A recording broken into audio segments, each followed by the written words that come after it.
Sega.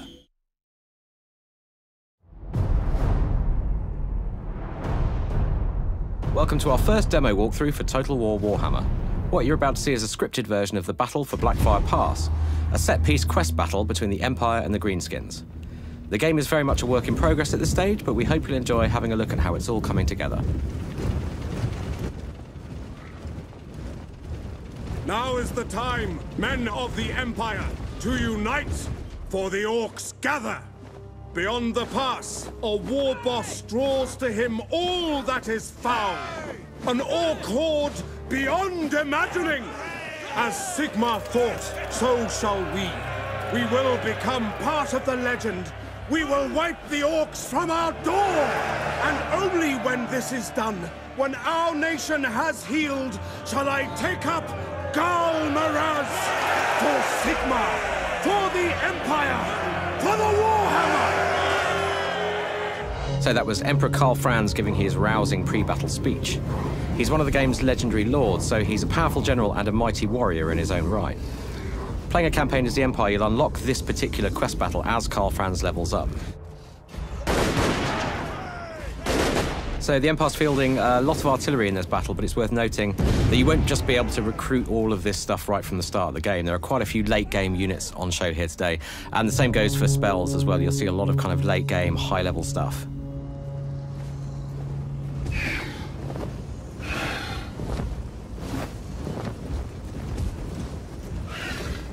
Now, as we approach the Greenskin line, you can see just how different these two races are. The armies from Warhammer Fantasy Battles give us so much diversity to work with. The playable races in the game are going to look and play really, really differently in both campaign and battle.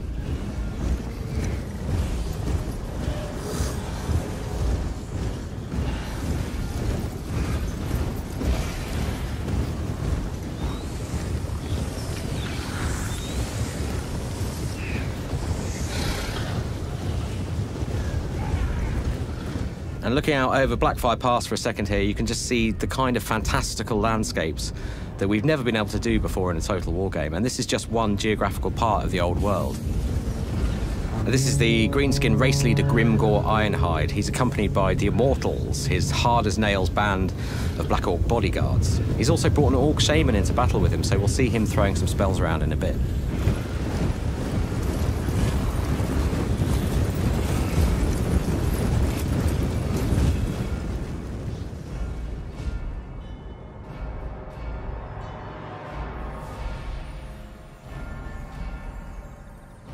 So these snickering little goblins are manning a Doom Diver catapult. Now you can see a goblin fanatic there climbing into the mechanism eagerly with his homemade wings strapped to his arms. And as it fires, you can opt to take first-person control of the Doom Diver and pilot him to his doom. Now it's a pretty wild ride, but once you get the hang of it, you can really get proficient.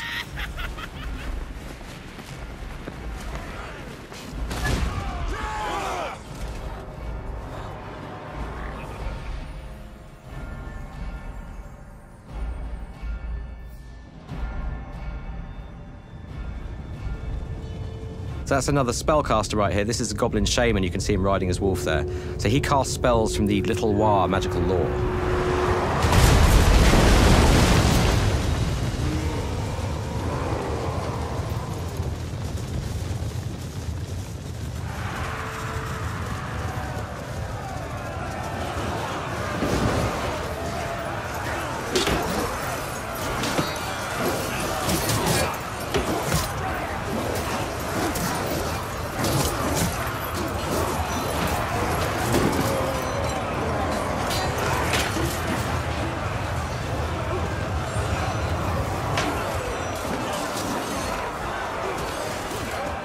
So there's a bit of a flanking counterattack lining up here from the Empire. We've got some ranged cavalry up front there in the shape of Outriders and Pistoliers. Coming up behind them, we have the noble Imperial Knights of the Reichsguard and a unit of Demigriff Knights.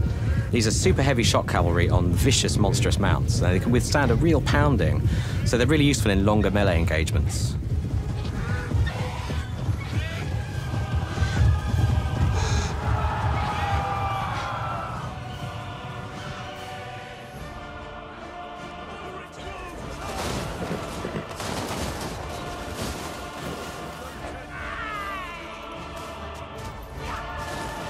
So the Goblin Shaman here has just cast a spell called the Curse of the Bad Moon.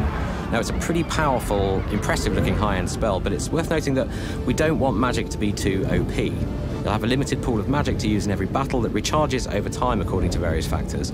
But basically, you're going to have to pick and choose just when to cast high-level spells like this. We don't want magic to totally dominate the game. It's more of a kind of useful supporting tool. So the demis are going in now, and you can see just the beautiful handcrafted animations at work here. I mean, you can see that throughout the battle. One thing that we're still working on is cavalry versus cavalry impacts, and in fact impacts across the board. So what we're aiming for is scenes like this to be much more punchy with more physical hit reactions from the cavalry that struck. In short, we want to make a real kind of spectacle of these engagements.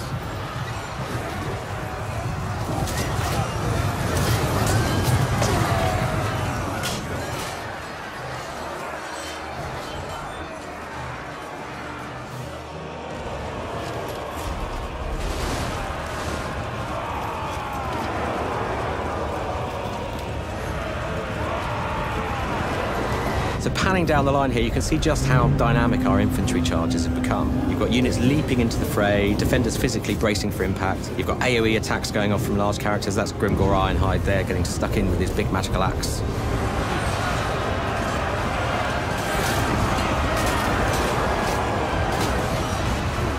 And in go the trolls at the end of the line here. Now, monstrous infantry like this have you know, lots and lots of hit points. They can mete out a ton of damage with those big attacks as well.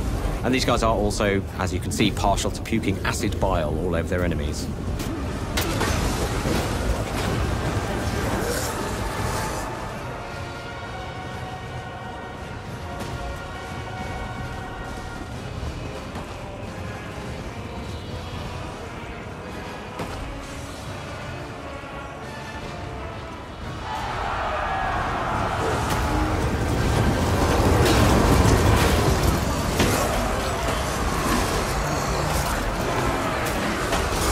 A bit of aerial combat going on here between Deathclaw and the Wyvern. Now, if you gain mastery of the skies in a battle like this, you can then use the maneuverability of your flying units to strike pretty much anywhere on the battlefield.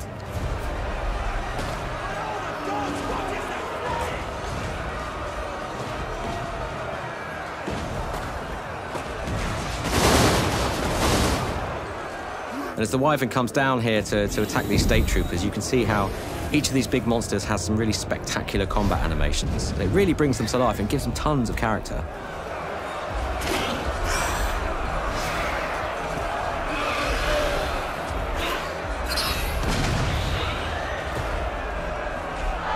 Now, these are two of the Empire's hero characters. This is the Warrior Priest, and just beyond him there, the Witch Hunter. Heroes are essentially agents, so they can roam the campaign map, perform a number of different functions, but they're also powerful solo warriors in their own right, and if you attach them to an army, they can then throw themselves into combat alongside the troops.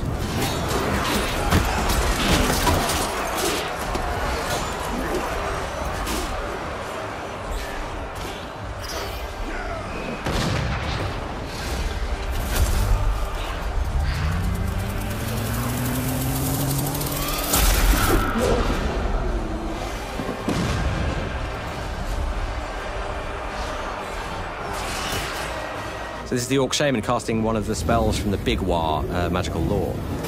So he's casting the Foot of Gork here, which is he's literally summoning the Orc god Gork to stamp his enemies into the dust, which is, as you can see, bad news for the Luminarch and the steam tank nearby.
And finally, the Empire's celestial wizard is summoning down the Comet of Cassandora.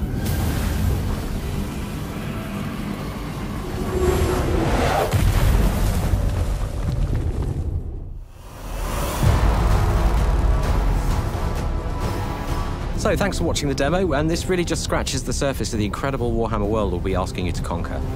To catch all the latest gameplay and feature reveals, subscribe to our YouTube channel or follow us on Facebook.